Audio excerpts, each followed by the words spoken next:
Welcome to my YouTube automotive channel. In today's video I have a 2012 Lincoln Navigator and I will show you how you can recharge the AC air conditioner by yourself. Now this video will apply pretty much to any generation of Lincoln Navigators. The only difference will be the location of the low pressure charging port. Okay, so to start you'll want to lift the front hood. And first I will explain you what you will need. You will have to buy AC recharge kit, which consists of these AC recharge hose and usually comes with 2 cans of AC refrigerant. Now you can buy these kits at any car parts store, even Amazon, Walmart. All the places have it, and the usual price is around $50–60. If on sale, you can buy it for as low as $30–35. Now some people will say, mostly mechanics, this is not the right way to recharge your system. You'll have to take the vehicle to the shop, have them connect their equipment, which will connect to both low pressure and high pressure ports. They can evacuate the system, things like that. With this kind of kit you won't be able to do all that, but you can charge your AC for as low as $40–50 for the first time, and then once you have this kit, this hose is reusable for as many times as you want. So you only have to buy these cans, which are usually like $5–6 each. So each summer you can recharge your AC for $10 and you can reuse it on any vehicle that you want. This is the educational video in which I will show you how you can do it, but it's up to you if you want to do it by yourself and try to save some money, or take it to a professional shop and pay the full shop rate. Okay, so how this will work: you will connect one of the cans onto this side of the hose, and then you will pierce the can by turning this knob all the way in, and you will be connecting the other side of the hose to the low pressure charging port on your vehicle. The low pressure charging port will be located right here. This is the one under this black cap. This one just next to it, this is the high pressure charging port, and this is not the one you need, so you will be using this one. Okay, so just like I said, first you will screw the can onto the hose all the way and have it nice and tight, but still don't pierce it with this knob, because before you do that you have to connect the other side to the low pressure charging port. If you don't, the refrigerant may leak through this side. Also, while you're charging the AC, you'll want to keep monitoring the amount of refrigerant in the system. You'll always want to be here in the yellow and not get into the red, because that way you risk damaging the AC compressor. So always be around here, keep it safe. Okay, now to connect the other side, you just have to lift this sleeve, you see, and attach it to the low pressure charging port, just like this. And now here you can see the level of refrigerant in your system. And now once you do that, now it's time to turn this knob all the way in and pierce the can. And once you do that, everything is ready to start charging your system. Okay, now before you start charging, the next thing you have to do, get inside your vehicle and start it. And you will want to set the climate controls to the highest setting.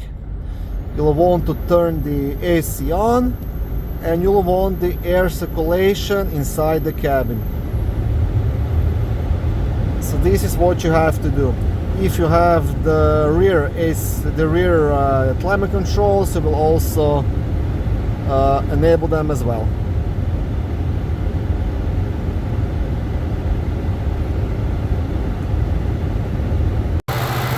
Okay, so the engine is quite loud, so I hope you'll be able to hear me. To start charging the AC, you'll have to slowly start releasing these knobs. And how you do that, the refrigerant will slowly get into the system. Now this doesn't have to be done fast, just take your time and do it slowly. When you are maybe half a can done, just take a break and go inside the vehicle and see if you can feel any difference in the temperature of the air.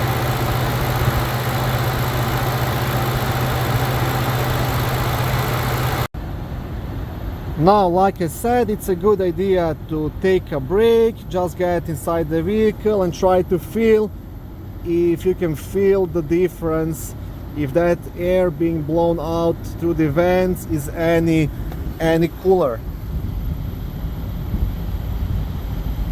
And now, depending on the amount of refrigerant in your system prior to this recharge, you might want to add the complete can, or you might stop with the process. It really depends how much refrigerant was in your system to begin with.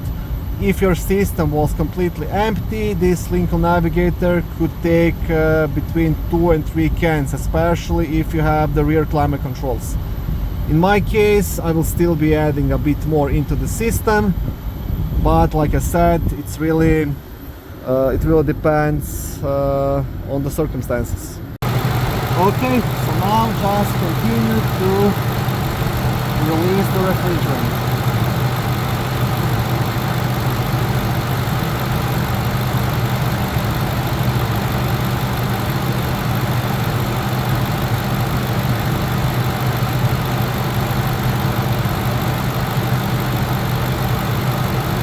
Once you are done, you can turn off the engine.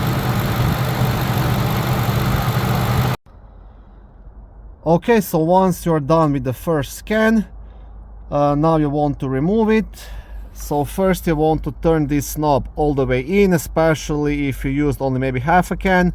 That way you won't lose the refrigerant that's in the can, and you can reuse it on any other vehicle or next summer or whatever. So first turn this all the way in. And now just disconnect this by lifting the sleeve up. And that's pretty much how you do it. Now, if you want to use the next can, if this one is empty, just unscrew this can, then unscrew this knob, connect the new can onto this side, connect the low pressure charging port, and then pierce the can by turning this knob in. It's quite easy. Just repeat the process from the beginning. Now, one more thing to mention, all this will work in case there is no leaks in your system. If you have a leak somewhere in the lines, or if your AC compressor is not working, then unfortunately you won't be able to charge your AC. You'll have to take the vehicle to the shop, because they do have all the right equipment. They can diagnose where the leak is coming from and potentially fix it. If you have like a small leak, there is something else you can try. You can try charging the system with something like this. It's called stop leak, and then this should lubricate your seals and O-rings and hopefully slow down that leak. And that way maybe you'll have your AC during the summer, and then you'll have to recharge it again the next summer. This is also something to keep in mind, but for any kind of bigger leaks, you'll have to fix it. Okay, thank you for watching this video. I hope it was helpful and educational. If it was, please like it and consider subscribing to my YouTube automotive channel. On my channel there is lots of how-to videos, do-it-yourself videos, car reviews, product reviews and other similar automotive topics.